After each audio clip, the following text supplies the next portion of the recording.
E então ele ergueu os olhos aos seus discípulos, né, e disse: Bem-aventurados vós que sois pobres, porque vosso é o reino de Deus. Bem-aventurados vós que tendes fomes, porque sereis fartos.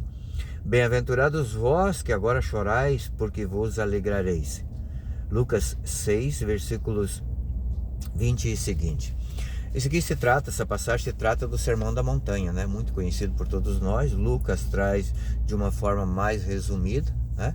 Mas nós temos que tomar cuidado para nos dias de hoje interpretar essa passagem aqui.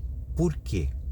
Porque nós vivemos numa sociedade onde há uma, digamos assim, uma espécie de cultura de divisão. O Império Romano, já na época, difundia a técnica de dividir para conquistar, né? Os marxistas depois vieram, né? E eles incrementaram isso, né? E parece que até aprimoraram essa técnica.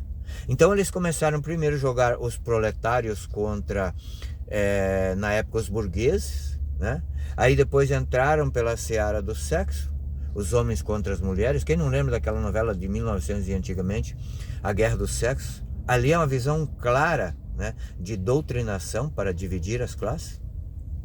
E aí vai dizer que os brancos têm uma dívida com os negros, os héteros, e toda essa baboseira, né?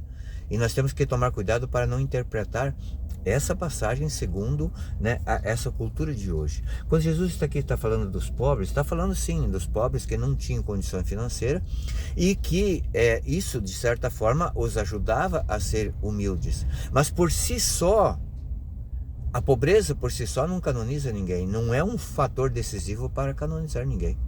Os tristes, aqueles que estão tristes, os perseguidos, isso não é um fator por si só, um elemento, digamos assim, final para canonizar alguém, não.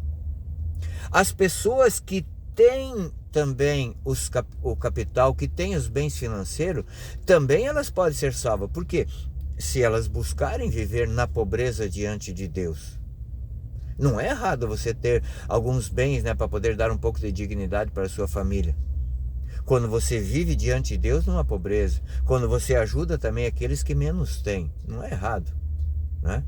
Então é esse, digamos assim, o caveat, a advertência que eu queria fazer para interpretar essa passagem, né? Nessa cultura doida onde a gente vive hoje, que tudo é motivo de divisão, tudo é motivo de ódio. Nós temos que entender que tanto aqueles que não têm, tanto aqueles pobres de fato, têm que viver essa pobreza diante de Deus e para Deus como finalidade hoje, como aqueles que têm o capital também têm que viver da mesma forma esse desapego aos bens materiais, né?